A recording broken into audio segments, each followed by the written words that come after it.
uçurum ucunu göremedim. Tutunduğum bu dal canına değsin. Sen göründüğün gibi biri değilsin. Raydan çıkıyorsun bebe, yoldan bir faydan yok. Bu yüzden zemin kaygan. Caymam, ele kayarım da sana kaymam. Bir parça et uğruna bin parça olmam.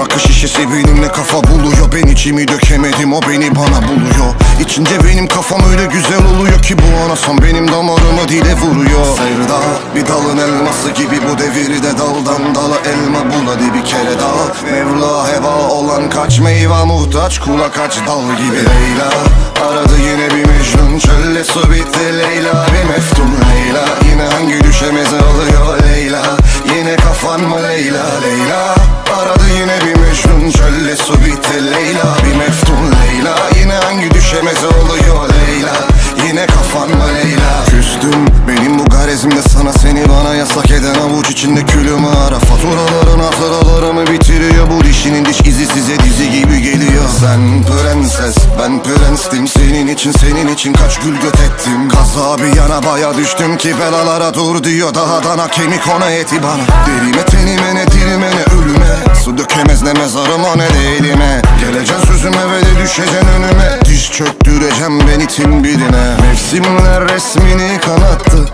ressamım ellerim kanadı. İki çivi çak dedim o evimi yaktı. Yeter ama o haddini aştı. Sevda bir dalın elması gibi, bu devirde daldan dala elma bul hadi bir kere daha. Mevla heba olan kaç meyve muhtaç kula, kaç dal gibi. Leyla aradı yine bir Mecnun, çölle su bitti Leyla bir meftun. Leyla yine hangi düşemeze oluyor Leyla, yine kafan mı Leyla? Leyla aradı yine bir Mecnun, çölle su bitti Leyla bir meftun. Leyla yine hangi düşemeze oluyor Leyla, yine kafan mı Leyla?